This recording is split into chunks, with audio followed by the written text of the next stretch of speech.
أشهد أن لا إله إلا الله وحده لا شريك له وأشهد أن محمدا عبده ورسوله أما بعد فأعوذ بالله من الشيطان الرجيم بسم الله الرحمن الرحيم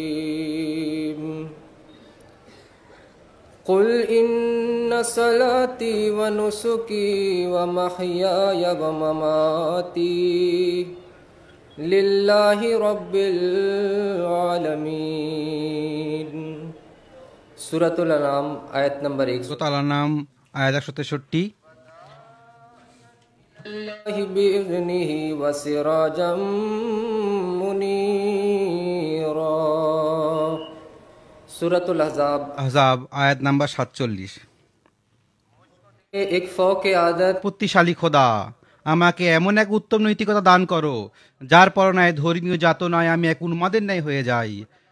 ধর্মের জন্য তুমি আমার হৃদয়ে এমন অগ্নি প্রজ্বলিত করো যার অনন্ত শিখা যেন সর্বদা আকাশ পর্যন্ত পৌঁছে যায়। শ্রদ্ধেয় সভাপতি মহাশয় ও বিশিষ্ট সুধীবৃন্দ, আসসালামু আলাইকুম ওয়া রাহমাতুল্লাহি ওয়া বারাকাতুহু। আপনারা ইতিমধ্যে শুনেছেন আমার বক্তৃতার বিষয়বস্তু হলো দাওয়াতে ইলাল্লাহর ও আল্লাহর প্রতি আহ্বানের জন্য হযরত মুসা ইসলামের আবেগ উদ্দীপনা, হুজুর আনোয়ারের সদুপদেশ এবং আমাদের দায়িত্ব কর্তব্য। এখন আপনাদের সামনে যে আয়াত পাঠ করা হয়েছে তার অনুবাদ হলো, তুমি বলে দাও, নিশ্চয়ই আমার ইবাদত, আমার কুরবানি এবং আমার জীবন এবং আমার মরণ সব কিছুই আল্লাহর জন্য, যিনি সমগ্র বিশ্বজগতের প্রতিপালক এবং আল্লাহর আদেশ অনুযায়ী তার দিকে আহ্বানকারী ও দীপ্তিমান সূর্য হিসাবে। হযরত মসিহ মউদ আলাইহিসসালাম তার পুস্তক কিশতি রেণুতে বলেন, এটি জীবনের ঝর্ণা যা আপনাকে রক্ষা করবে। আমি কি করব আর কিভাবে সুসমাচার হৃদয়ে প্রথিত করব? কোন ঢাক বাজিয়ে বাজারে প্রচার করব যে এটা তোমাদের খোদা, যাতে লোকেরা শোনে, এবং কোন ওষুধ দিয়ে চিকিৎসা করব যাতে শোনার জন্য মানুষের কান খোলে। কিস্তি রুহানি খাজাইন খণ্ড 19 পৃষ্ঠা 22। শ্রোতামণ্ডলী, বক্তৃতার শুরুতে আমি যে আয়াত পাঠ করেছি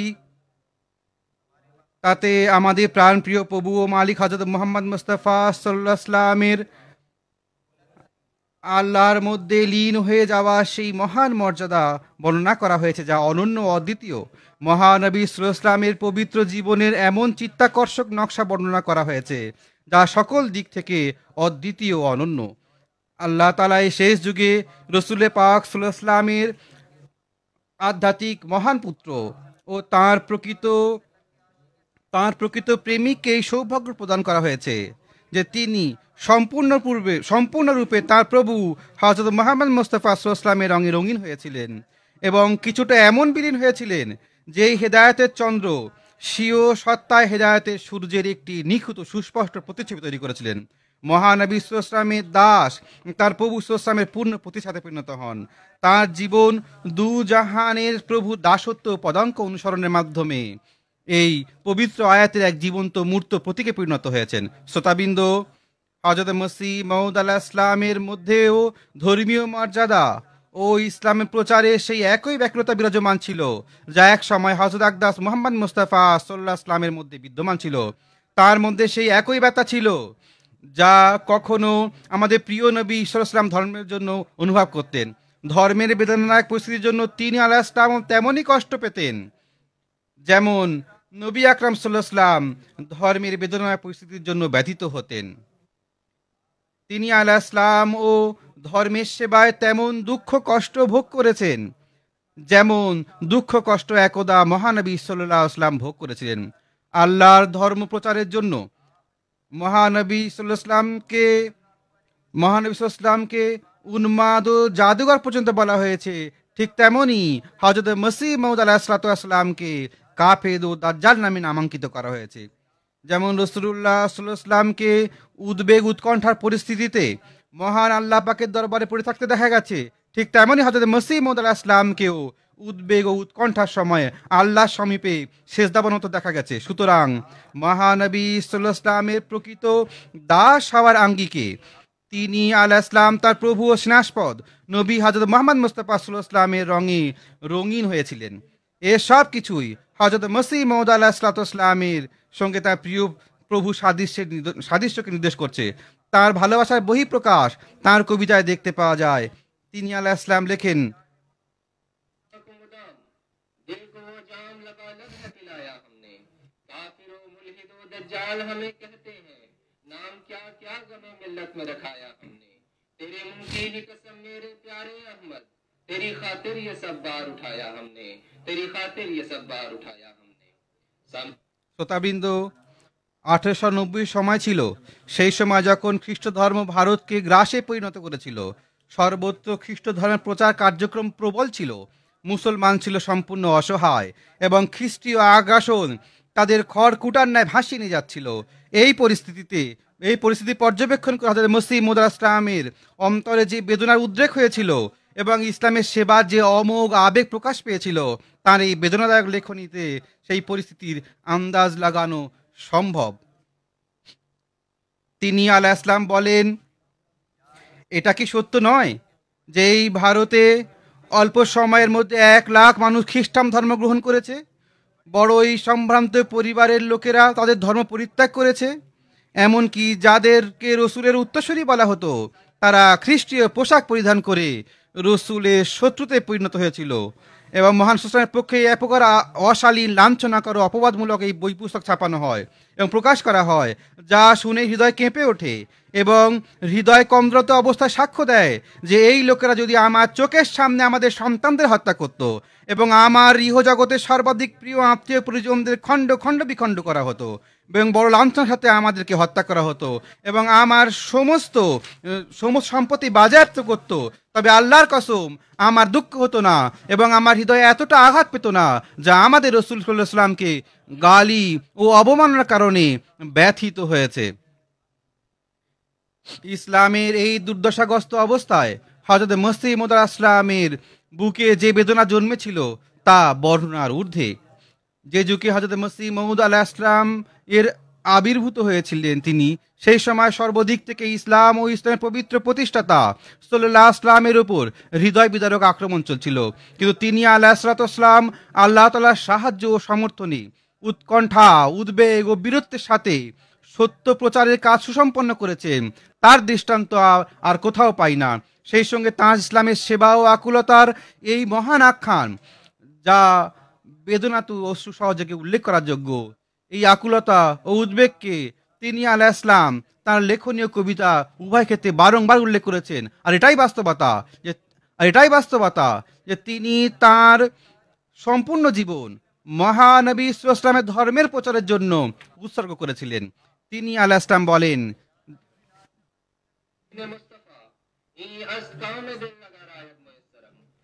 মুহাম্মদ মুস্তাফা সাল্লাল্লাহু আলাইহি ওয়াসাল্লামের ধর্মের জন্য আমার জীবন উৎসর্গ, এটাই আমার আন্তরিক চাহাদা।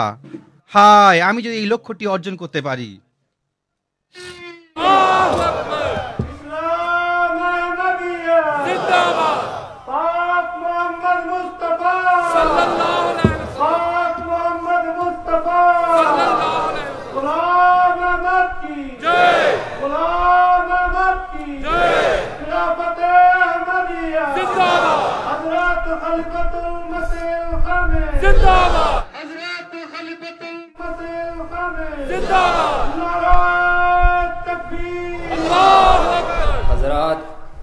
মণ্ডলী 1885 সালে সত্য প্রচারের লক্ষ্যে তাঁর ব্যাকুলতা তখনও প্রকাশ পেয়েছিল, যখন হযরত সুফি আহমদ জান সাহেব লুধিয়ানবি হজ করতে যাচ্ছিলেন।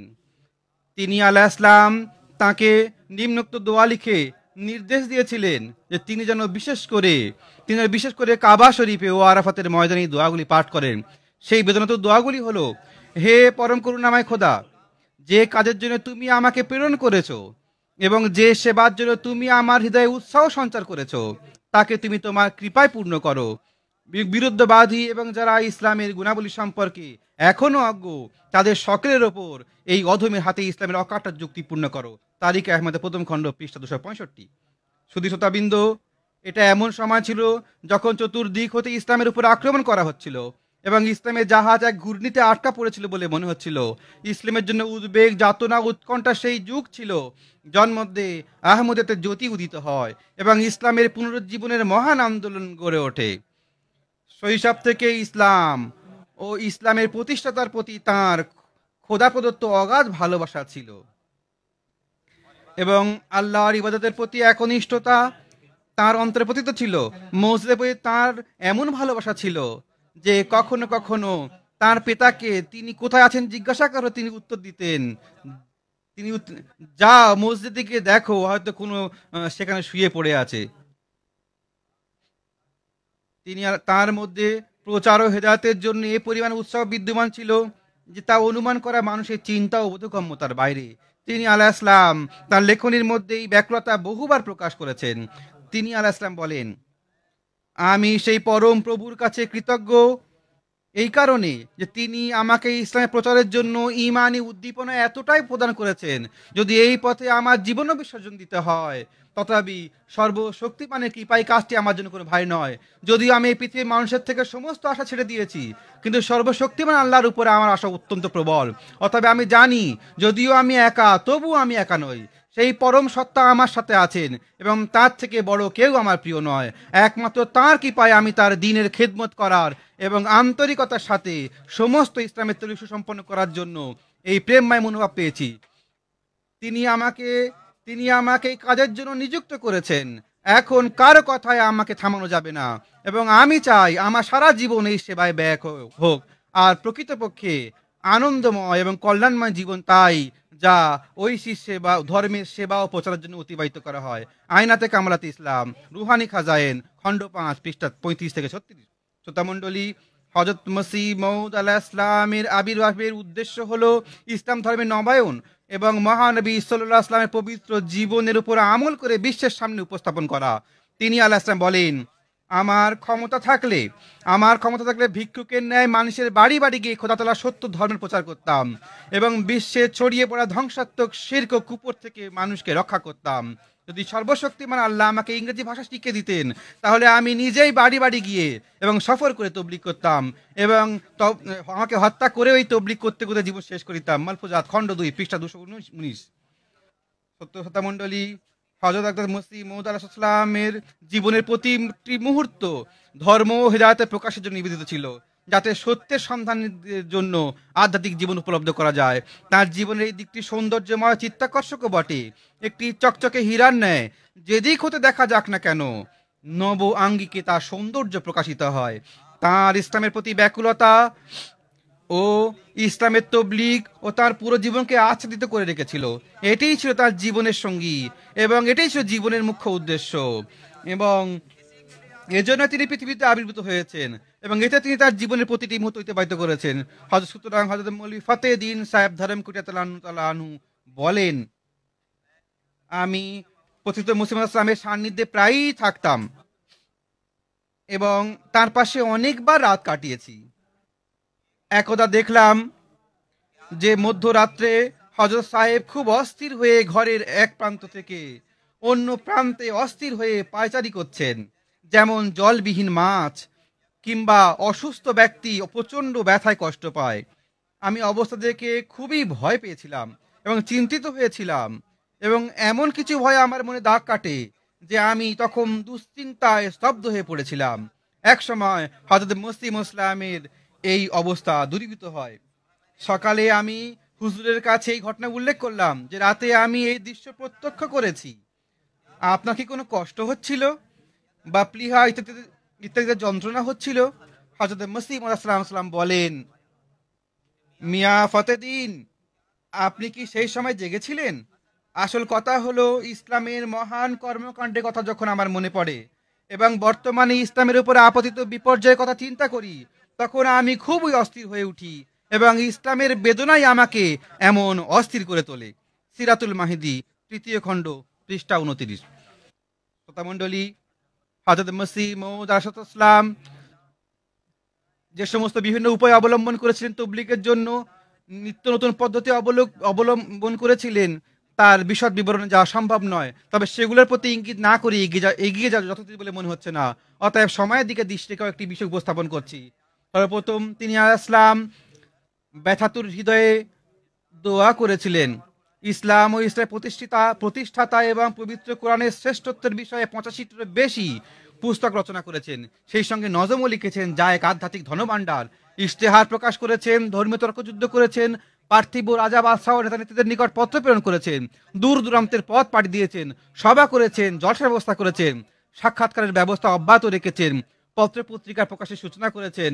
মসজিদ মুহাম্মদ লঙ্গরখানা প্রতিষ্ঠা করেন, যাতে মানুষ তার কাছে এলে তাদের জন্য উপযুক্ত বাসস্থান ও খাবারের ব্যবস্থা করা যায়। সাহাবাদের প্রস্তুত করেছেন এবং তাদের মধ্যে তবলিগ করার উৎসাহ সৃষ্টি করেছেন। সাহাবারা জাগতিক লাঞ্ছনাকে সম্মান ও পার্থিব দুঃখকে স্বস্তি মনে করতেন। এর দৃষ্টান্ত তখন উপলব্ধি করা যায় যখন মৌলানা বুরহানুদ্দিন জাহলমি রাদিয়াল্লাহু আনহু কোনো সফরে পিছনে পড়ে যান। বিরুদ্ধবাদীরা তাকে ধরে ফেলে এবং তার উপর অত্যাচার শুরু করে। তার মুখে গোবর প্রবেশ করানো হয়, কিন্তু এটা তো ছিল তার তবলিগের উদ্দীপনা, যে এত সত্ত্বেও তিনি মুখে উফ শব্দ পর্যন্ত করেননি, বরং তিনি এই বিষয়টিকে আশীর্বাদ মনে করে বলেন, এ বুরহানিয়া, এ নেমাতা কিত্থ, অর্থাৎ এ বুরহানুদ্দিন, এসব আশীর্বাদ তুমি কোথায় পাবে? অর্থাৎ ধর্মের জন্য কি তখনই কাউকে দুঃখ দেওয়া হয়? এটা তো সৌভাগ্য। হযরত মসিহ মুহাম্মদ সাল্লাল্লাহু আলাইহি ওয়াসাল্লামের আরো বহু ঘটনা বিদ্যমান। একদা কাদিয়ানে প্রচন্ড গরম পড়ে, রাস্তাঘাট ছিল জনশূন্য, বাজার বন্ধ হয়ে যায়। এমন উত্তাপ যে সকলে শান্তি স্বস্তি বলে হাহাকার করছিল। হযরত মৌলভী আব্দুল করিম সাহেব শিয়ালকোটি রাদিয়াল্লাহু আনহু প্রচন্ড গরমের কথা উল্লেখ করে তার মধুর ও হৃদয়ঘায়ী ভাষায় বলেন, গরম এতটাই প্রচন্ড ছিল যে সব মানুষের অবস্থা অত্যন্ত খারাপ হয়ে ওঠে, এমনকি আল্লাহর যন্ত্রও থেমে যায়। এর অর্থ হলো হযরত মসিহ মুহাম্মদ আলাইহিসসালাম, যিনি কোনো ঋতুতে এই কাজ করা বন্ধ করতেন না, ক্লান্ত হতেন না, তিনি বিশ্রামতে বাধ্য হয়েছিলেন। হযরত মসিহ মুহাম্মদ আলাইহিসসালাম যখন এ সম্পর্কে অবগত হন, তখন তিনি বলেন, এই আবহাওয়াতে আমি এক মুহূর্তের জন্য বন্ধ করিনি কাজ। জিক্রে হাবিব পৃষ্ঠা 161। শ্রোতামণ্ডলী, বহুবার এমন হয়ে থাকে যে আমাদের মধ্যে অনেকে এই পরিস্থিতির মধ্যে অতিক্রম করেছেন, যে শিশুরা তাদের পিতামাতার কাছে আবদার করে থাকে। অভিভাবকরা কখনো তা পূর্ণ করেন, আবার অনেকবার নিষেধও করে দেন, আবার কখনো বকাঝকাও করেন, যদিও এর মধ্যে শিশুদের কল্যাণ নিহিত। বহুবার এমন হয় যে বাচ্চাদের নিষেধ করার পরেও তাদের মনের অবস্থা দেখে বা তাদের মাসুম চেহারা দেখে মায়া হয় যে এটি তো আমারই সন্তান। অতঃপর নিষেধ করা সত্ত্বেও আমরা তাদের দাবি পূরণ করে থাকি। এটি তো জাগতিক স্নেহ ভালোবাসার এক নগণ্য দৃষ্টান্ত। এর পরিবর্তে ওই স্নেহ ভালোবাসার দৃষ্টান্ত উপস্থাপন করছি। মুন্সি জাফর আহমদ সাহেব কাপুরথালবি দেখা যায়, তার সমস্ত হাতে চুলকানিতে ভরে গিয়েছিল। লেখা বা অন্যান্য প্রয়োজনীয় কাজ সম্পাদন করা কঠিন হয়ে উঠেছিল। তিনি সমানে চিকিৎসা চালিয়ে যাচ্ছিলেন, কিন্তু চুলকানি দূর হচ্ছিল না। একদিন আমি হুজুরের খিদমতে হাজির হলাম, তখন ছিল প্রায় আসরের সময়। আমি কি দেখি যে তার হাত সম্পূর্ণ পরিষ্কার, কিন্তু তার দুই চক্ষু বেয়ে অশ্রু গড়িয়ে পড়ছিল। আমি আশ্চর্যজনিত হয়ে জিজ্ঞাসা করি, হুজুর, আপনি আজ অযথা কেন ক্রন্দন করছেন? হুজুর আলাইহিস সালাম বলেন, আমার অন্তরে একটা পাপের চিন্তার উদ্রেক হয় যে আল্লাহ তো আমার উপর এত বড় একটা দায়িত্ব অর্পণ করেছেন, অন্যদিকে স্বাস্থ্যের এমন অবস্থা যে প্রতিদিন একটা না একটা সমস্যা লেগেই আছে। তখন আমার উপর ইলা হয়, হামনে তেরি সেহত কা ঠেকা লিয়া হয়, অর্থাৎ আমরা কি তোমার স্বাস্থ্যের ঠেকা নিয়ে রেখেছি? এটি আমার হৃদয়কে চরমভাবে ব্যথিত বিস্ময়পূর্ণ করেছে যে আমি কেন এমন খেয়াল করলাম। একদিকে এই ইলহাম হয়েছে, অন্যদিকে দেখি যখন আমি জেগে উঠি আমার হাত সম্পূর্ণ পরিষ্কার হয়ে যায় এবং চুলকানি কোনো চিহ্ন মাত্র ছিল না। একদিকে তার প্রতাপময় ইলহামকে দেখছি, আর অন্যদিকে তার করুণা, অনুকম্পা ও আল্লাহ তাআলার মাহাত্ম্য, তার অনুগ্রহকে চাক্ষুষ করে আমার অন্তরে আবেগপ্রবণ হয়ে পড়ে এবং অনিয়ন্ত্রিতভাবে আমার চোখ থেকে পানি বের হয়ে আসে। প্রিয় বন্ধুগণ, দয়া করে এই সুন্দর ঘটনার প্রতি দিকপাত করুন যে আল্লাহর একজন বান্দা যখন তার ধর্মের জন্য জল ছাড়া মাছের ন্যায় ছটফট করছিলেন, তখন আল্লাহ তার সাথে কেমন আচরণ করেছিলেন এবং তার দোয়া শ্রবণ করেছিলেন। সেই সঙ্গে তাকে সতর্ক করেন যে যা তার ইসলাম প্রচারের আবেগ ও আল্লাহ তাআলার প্রতি ভালোবাসার বহিঃপ্রকাশ একটি সুন্দর পাঠ দৃশ্যায়িত হয়।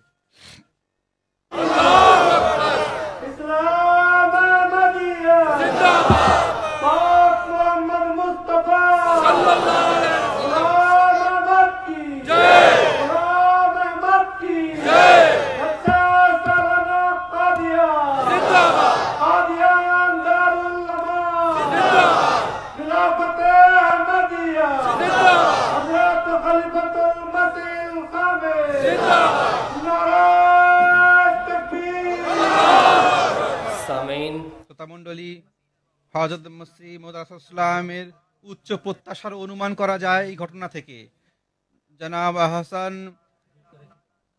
আহসান আমরি সাহেবের হযরত মুফতি মোহাম্মদ সাদিক সাহেবের বরাতে বর্ণনা করে বলেন, হযরত মুফতি মোহাম্মদ সাদিক সাহেব বর্ণনা করেন, একবার কোন একজন ব্যক্তি হুজুরের দরজায় টোকা দেয়। হুজুর আসলাম ব্যস্ত থাকার কারণে মুফতি মোহাম্মদ সাদিক সাহেবকে, যিনি তখন তার কাছেই ছিলেন, তাকে বলেন বাইরে গিয়ে দেখো। মুফতি সাহেব বাইরে যান এবং ফিরে এসে হুজুরকে বলেন, মৌলভী মোহাম্মদ আহসান আমরি সাহেব বলতে এসেছেন যে অমুক শহরে এক আহমদী মৌলভীর সঙ্গে তার বাহাস হয়েছে এবং তিনি তাকে পরাজিত করেছেন। হুজুর আসলাম বলেন, এভাবে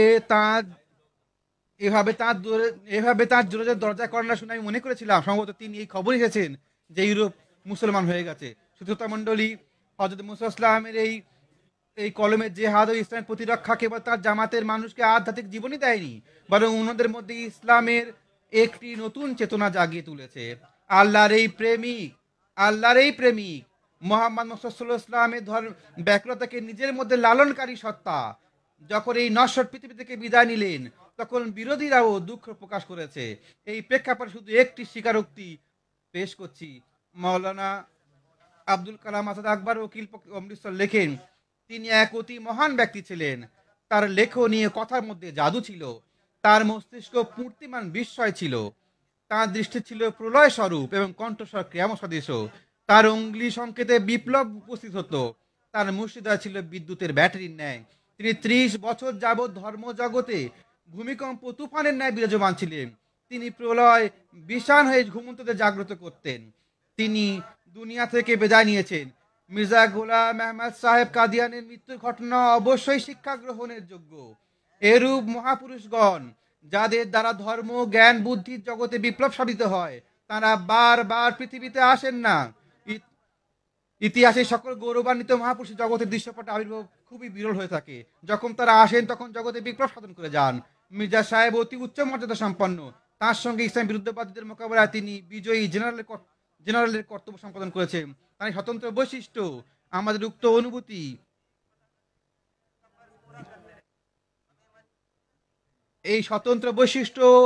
উক্ত অনুভূতি প্রকাশে স্বীকার করতে বাধ্য করেছে।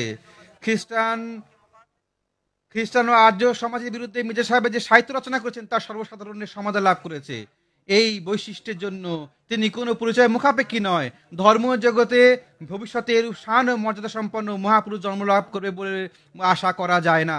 শ্রোতাবৃন্দ, আল্লাহ মনোনীত বান্দারা স্বর্গীয় রাজ্যের প্রতিনিধি হয়ে থাকেন এবং পার্থিব রাজত্বের সাথে তাদের কোনো সম্পর্ক থাকে না। তারা শুধু এটাই চান যে এই অস্থায়ী জগতে শাসক ও রাজারা নশ্বর বিশ্বের সামনে ও গরিমার পরিবর্তে প্রকৃত স্রষ্টা ও মালিকের সান্নিধ্য স্থান পান।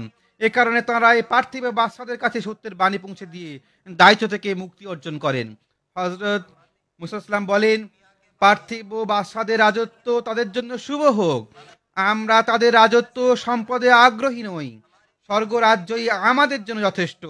হ্যাঁ, সৎ উদ্দেশ্য ও সত্যিকারের সদিচ্ছা নিয়ে বাদশাদেরও ঐশী বার্তা পৌঁছে দেওয়া আবশ্যক। আমি রাজত্ব নিয়ে কি করব, আমার সম্পদ তো ভিন্ন। আমি রাজমুকুট নিয়ে কি করব, আমার রাজমুকুট তো আল্লাহ সন্তুষ্টি। আমি তো ঐশী লোকে বাস করি, এই পৃথিবী নিয়ে আমাদের কি কাজ? ঐশী লোকে বাসসারীদের পৃথিবীর কি পরোয়া? শ্রোতামণ্ডলী, আমি আর বক্তব্যের দ্বিতীয় অংশের দিকে আসছি। তা হলো হুজুর আনোয়ারের সদুপদেশ এবং আহমদী আমাদের দায়িত্ব কর্তব্য।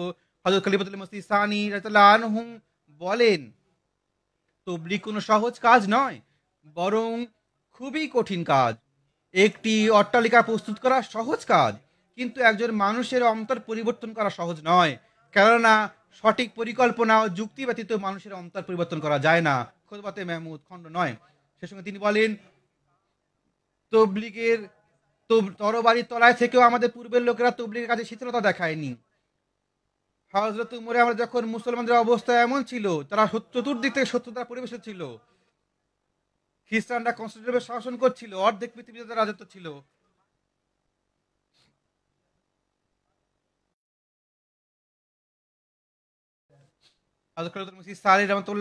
বলেন, সাহস করো এবং এগিয়ে চলো। আর পৃথিবীর প্রান্তে পৌঁছে আল্লাহর নাম ছড়িয়ে দাও। এই পথে তোমাদের যে প্রকার কুরবানি করতে হয় তাতে উদ্বিগ্ন হয়েও না এবং ভয় পেও না। এই পথে যদি তোমাকে প্রিয় থেকে প্রিয়তর বস্তুকে কুরবান করতে হয় তাহলে করো, আর একটাই লক্ষ্য নিয়ে দণ্ডায়মান হয়ে যাও। জ্ঞানের ভান্ডার পৃথিবীতে পৌঁছে দাও, যার সম্পর্কে হাদিসে উল্লেখিত হয়েছে মসিহ মাও ধনসম্পদ বন্টন করবেন, কিন্তু লোকেরা তা গ্রহণ করবে না। মসিহ মৌদ আলাহ ইসলাম তোমাদেরকে কোরআনের সম্পদ প্রদান করেছেন, তাকে তোমরা সমগ্র বিশ্বের প্রচার ও প্রসার করো। হযরত খলিফাতুল মসিহ রাবি রহমাতুল্লাহ তাআলা বলেন, আমার প্রভু আমার হৃদয়ে তবলিগের শিক্ষা জাগ্রত করেছেন, এবং আজ হাজার হাজার আহমদীর হৃদয়ে যে শিক্ষা প্রজ্বলিত তাকে নিষ্প্রভ হতে দিও না। এই পবিত্র আমানতকে রক্ষা করবে। আমি প্রতাপান্বিত খোদার নামে শপথ করে বলছি, যদি তুমি এই শিক্ষা রক্ষাকারী হও তাহলে খোদা তা কখনো নিষ্প্রভ করবেন না। এই শিক্ষা আরো উজ্জ্বল হয়ে উঠবে এবং এক বক্ষ হতে অন্য বক্ষে আলোকিত হতে থাকবে এবং সমগ্র ভূপৃষ্ঠকে বেষ্টন করবে আর সমস্ত অন্ধকারকে আলোতে পরিণত করবে। খুতবাতে তাহের খণ্ড 2 পৃষ্ঠা 422। শ্রোতা মণ্ডলী, হযরত খলিফাতুল মসিহ আল খামেদ আল্লাহ তাআলা বিন নাসরিল আজিজ জামাতের বন্ধুদের উপদেশ দিয়ে বলেন যে হযরত মসিহ মউদ আলাইহিস সালাম আমাদের যুক্তি প্রমাণ ও জ্ঞান ও আধ্যাত্মিক সম্পদ দান করেছেন, তাকে কাজে লাগিয়ে আমাদের তবলিগের প্রচেষ্টাকে আরো সক্রিয় করতে হবে। এর জন্য ব্যবহারিক দৃষ্টান্ত, জ্ঞান ও আধ্যাত্মিক উন্নতির দিকে অগ্রসর হওয়া প্রয়োজন। তাকওয়া অগ্রগতি অপরিহার্য, কারণ আমাদের আধ্যাত্মিক উন্নতি না হলে আমাদের তবলিগ কল্যাণময় হবে না। সুতরাং একজন আল্লাহর বার্তা প্রেরণকারীর জন্য এটা গুরুত্বপূর্ণ। শুধুমাত্র আল্লাহর বার্তা প্রেরণকারীদের মনে রাখলে চলবে না, বরং প্রতিটি আহমদী উচিত সক্রিয় হয়ে তবলিগ করছে কিনা। পৃথিবীবাসী যদি জানে অমুক ব্যক্তি একজন আহমদী, যদি সমাজের মানুষ জানে যে অমুক ব্যক্তি একজন আহমদী, তবে সেই আহমদীকে মনে রাখতে হবে যে আহমদী শব্দটি তার সঙ্গে যুক্ত। সে তবলিগ না করলেও তার আহমদী হওয়া তাকে নীরবে আল্লাহর বার্তা প্রেরণকারী করে তোলে। হুজুর বলেন যে প্রত্যেক আহমদী নিজেকে আহমদী বলে দাবি করে এবং হযরত মসিহ মউদ আলাইহিস সালামের প্রতি সম্বোধিত করে তাদের কর্তব্য যে সে আমল এ কারণে সঠিক রাখবে কেননা তাকে সকলে দেখছে। যদি তার বিশেষ ধর্মীয় জ্ঞান নাও থাকে যা তাকে সক্রিয় প্রচারক করে তুলতে পারে, তথাপি তার প্রত্যেক কথা কর্ম অন্যের দৃষ্টি আকর্ষণ করতে পারে। যদি নেক কর্মকাণ্ড হয় তাহলে মানুষ ভালো কাজে উদ্বুদ্ধ হবে এবং কাছাকাছি আসবে। হৃদয়ে আকৃষ্ট করা আল্লাহর কাজ এবং তবলিগ করা নবীদের সাথে ঐশী জামাতি সদস্যদের কাজ। শ্রোতা মণ্ডলী, এই সমস্ত হযরত মসিহ মউদ আলাইহিস সালামের খোলফায়ে একরামের যে আমাদেরকে এই আল্লাহ তাআলা আমাদের তবলিগের দায়িত্ব পূরণ করার সেই জজবার সঙ্গে আমাদের তবলিগ করার তৌফিক দান করুন। সেই সঙ্গে আমরা মানবতার সেবা যেন উদ্বুদ্ধ হতে পারি। আল্লাহ তাআলা আমাদের তৌফিক দান করুন। মহোদয়গণ, আমাদের প্রিয় হুজুর হযরত খলিফাতুল মসিহ আল খামিস আতাল্লাহ বিন নাসরিল আজিজ বলেন, হেদায়েত প্রচারের কাজ সম্পূর্ণ করার দায়িত্ব হযরত মুস্তাফার উপর ন্যস্ত করা হয়েছে। সেই হেদায়েত যা হযরত সাল্লাল্লাহু সমগ্র মানবজাতির জন্য নিয়ে এসেছিলেন এবং যা ছড়িয়ে দিতে তিনি সাল্লাল্লাহু আলাইহি ওয়াসাল্লাম সর্বদা ব্যাকুল ছিলেন, তা পূর্ণতা পাবে এই যুগে যখন সমস্ত উপায় উপলব্ধ। এই কাজটি যেমন হযরত মসিহ মউদ আলাইহিস সালামের উপর অর্পণ করা হয়েছিল, তেমনি এখন এই কাজটি তার অনুসারীদের উপর ন্যস্ত করা হয়েছে এবং তাদের উপর দায়িত্ব ন্যস্ত করা হয়েছে যারা অঙ্গীকার করে যে আমরা ধর্মকে জাগতিক প্রাধান্য দেব। খুতবা জুমা 11। শ্রোতা মণ্ডলী, এই প্রসঙ্গটি এমন কোনো পুরনো আখ্যান নয়, বরং এটি এমনই এক অবিরাম প্রবাহমান নদীর ন্যায় যার কোনো কুল কিনা দেখতে পাওয়া যায় না। এবং আলহামদুলিল্লাহ আমরা সেই সৌভাগ্যবান জামাত যারা খেলাফতের আধ্যাত্মিক দিক নির্দেশনায় প্রচারের উদ্যোগকে যার অগ্রিম মহানবী সাল্লাল্লাহু আলাইহি ওয়াসাল্লাম প্রচলিত করেছিলেন। অতঃপর সমান্তরালভাবে মহানবী সাল্লাল্লাহু আলাইহি ওয়াসাল্লামের প্রকৃত দাসের যুগেও সেই প্রজ্বলিত শিখাকে সর্বদা প্রত্যক্ষ করছি। ইনশাআল্লাহ আমরা সর্বদা প্রত্যক্ষ করতে থাকবো। আমরা কি কথা মেনে নেব যে বার্তা প্রেরণের জন্য হযরত মুহাম্মদ মুস্তাফা সাল্লাল্লাহু আলাইহি ওয়াসাল্লাম ও তাঁর প্রকৃত সেবক হযরত আকবর মুহাম্মদ সাল্লাম স্বীয় জীবন উৎসর্গ করেছিলেন, সেই বার্তা প্রচার ও প্রসার করা ব্যতীত আমরা আরামে বসে থাকবো? আল্লাহ তাআলা সকল আহমদীকে সত্য প্রচারের পূর্ণ অবদান রাখার তৌফিক দান করুন, আমিন। শ্রোতা মণ্ডলী, প্রিয় হুজুর খলিফাতুল মসিহ আল খামেস আতাল্লাহ বিন নাসরিল আজিজ বলেন, মুমিন সেই ব্যক্তি মুমিন সেই ব্যক্তি যিনি সর্বদা উন্নত থেকে উন্নততর পথ পাড়ি দেওয়ার চেষ্টা করে এবং সর্বদা আল্লাহ সন্তুষ্টি কামনা করে। অন্য ডক্টর হাসমতুল্লাহ খান সাল্লাল্লাহু বর্ণনা করেন, হযরত মুসলিম মাউদ ইসলাম বলেছেন, আহমদে জামাতের জন্য অনেক উদ্বেগের বিষয়, জামাত আপনার জন্য অনেক উদ্বেগের বিষয়, কারণ একদিকে লক্ষ লক্ষ মানুষ তাদের কাফের কাফের বলে থাকে, অন্যদিকে যদি তাদের ইমানদার না হয় তাহলে তাদের জন্য এটা দ্বিগুণ ঘাটা। হাসমতুল্লাহ সাহেব বলেন, যতদূর আমার মনে পড়ে এটাই ছিল হুজুর আসলামের শেষ নির্দেশ বা ওসিয়ত, যা আমি নিজের কানে শুনেছি। হযরত মসিহ মওউদ আসলাম বলেন, তাদের অর্থাৎ বিরুদ্ধবাদীদের হৃদয় বিদারক কটূক্তি ও অপমান যা তারা মহানবী সাল্লাল্লাহু আলাইহি ওয়াসাল্লামের গুণাবলীর বিরুদ্ধে করত, তা আমার হৃদয়কে মারাত্মকভাবে আহত করেছে। আল্লাহর কসম, আমার সকল সন্তান, সন্তানের সন্তান, আমার সমস্ত বন্ধু, সাহায্যকারী, সমর্থকদের যদি আমার চোখের সামনে হত্যা করা হয় এবং আমার হাত পা কেটে ফেলা হয় এবং আমার চোখের পুত্তুলি উপড়ে ফেলা হয়, আমার সমস্ত উদ্দেশ্য থেকে বঞ্চিত করা হয়, আর যদি আমি আমার সমস্ত সুখ স্বাচ্ছন্দ্য হারিয়ে ফেলি, তাহলে এই সমস্ত কিছুর পরিপ্রেক্ষিতেও আমার কাছে এই যাতনা অধিক ভারী যে মহানবী সাল্লাল্লাহু আলাইহি ওয়াসাল্লামের উপর এমন অপবিত্র আক্রমণ করা হবে। সুতরাং হে আমার স্বর্গীয় প্রভু, তুমি আমার উপর তুমি তোমার আশিস কল্যাণ সাহায্যের দৃষ্টি নিক্ষেপ করো এবং এই মহাপরীক্ষা থেকে আমাকে উদ্ধার করো। আয়না কামরাতে ইসলাম, পৃষ্ঠা 15। শ্রোতা মণ্ডলী, ধর্মীয় সেবার উদ্বুদ্ধ এমন মানুষ হযরত মুসলিম ইসলামের এতটা সেবা করা সত্ত্বেও হযরত মুসা ইসলামের মুখে যে ভাষা ছিল সেটা আপনারা শুনে নিন। তিনি বলেন, আমার যা করা উচিত ছিল তা আমি করতে পারিনি, আমি নিজেকে একজন অযোগ্য কর্মী মনে করি।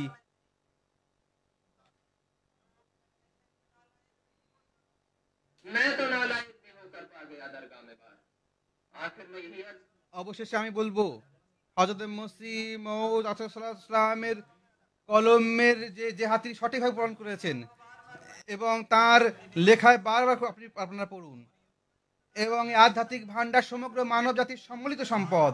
আসুন আমরা এই সম্পদকে সমগ্র বিশ্বে ছড়িয়ে দিই, দেশ বিদেশ শহর ও গ্রামে একে প্রসারিত করি। আল্লাহ তাআলা আমাদের প্রত্যেক আহমদীকে তৌফিক দান করুন।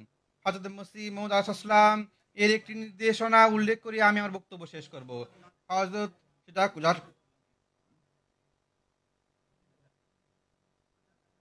মসিহ মওউদ ইসলাম বলেন, এখন সময় খুব কঠিন। আমি বারবার উপদেশ দিচ্ছি যে কোনো যুবক যেন বিশ্বাস না করে যে তার এখন 18 বছর বয়স বা 19 বছর বয়স, এখন অনেক সময় বাকি আছে। সুস্বাস্থ্যের অধিকারী ব্যক্তি যেন তার স্বাস্থ্য ও ফিটনেস নিয়ে গর্ব না করে। একইভাবে যে ব্যক্তি ভালো অবস্থানে রয়েছে সে যেন তার প্রভাব প্রতিপত্তির ভরসা না করে। এটা বিপ্লবের সময়, এটা আখেরি জামানা। আল্লাহ সত্যবাদী ও মিথ্যুকদের পরীক্ষা করতে চান। এটা সততা ও আন্তরিকতা দেখানোর সময় এবং শেষ সুযোগ দেওয়া হয়েছে। এই সময় আর ফিরে আসবে না। তিনি বলেন যে সময় আর ফিরে আসবে না। এটি এমন সময় যে সকল নবীর সমস্ত ভবিষ্যৎবাণী এখানে এসে মিলিত হয়েছে। তাই মানব জাতিকে দেওয়া আন্তরিকতা সেবার এটাই শেষ সুযোগ, এরপর আর কোনো সুযোগ থাকবে না। খুবই দুর্ভাগা সেই ব্যক্তি যে এই সুযোগ হাতছাড়া করছে। মৌখিক বয়াতের অঙ্গীকার করা কোনো কৃতিত্ব নয়, বরং চেষ্টা করো, আল্লাহর কাছে দোয়া করো তিনি যেন তোমাকে ধার্মিক বানান। এক্ষেত্রে অলসতা প্রদর্শন করো না, বরং অধ্যবসায়ী হও এবং আমি যে শিক্ষা পেশ করেছি তার উপর আমল করার চেষ্টা করো এবং যে পথ দিয়েছি তা অনুসরণ করো। মালফুজাত খণ্ড 6 পৃষ্ঠা 263 থেকে 64। হযরত মুসলিম রাদিয়াল্লাহু আনহু যে নসিহত যে তিনি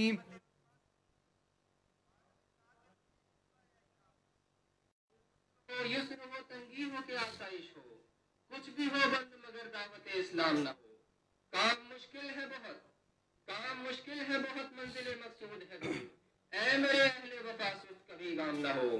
दुआ है कि अल्लाह ताला हमें দোয়া করি আল্লাহ তাআলা আমাদের প্রত্যেককে নিজেদের তবলিগের দায়িত্বকে হযরত মসিহ মওউদ ইসলামের অনুযায়ী, সেই সঙ্গে আমাদের খলিফাগণের অভিপ্রায় অনুযায়ী আমাদের কাজ করার তৌফিক দান করুন এবং এই তবলিগের প্রচারকে, যা হযরত মুহাম্মদ সাল্লাল্লাহু আলাইহি ওয়াসাল্লামের সে যা প্রচলিত করেছিলেন এবং তার গোলামে সাদিক সেই শিক্ষাকে প্রজ্বলিত রেখেছেন, সেটা যেন আমরা আমাদের উত্তরসূরিদেরকে সেই শিক্ষা পৌঁছাতে পারি এবং ইসলামের যে উন্নতি এবং ইসলামের সেবার জন্য যেন আমরা আমাদের জীবনকে উৎসর্গ করতে পারি এবং আমাদের সেবা প্রদান করতে পারি। আমিন সুম্মা আমিন ওয়া আখিরু দাওয়ানা আলহামদুলিল্লাহি রাব্বিল আলামিন।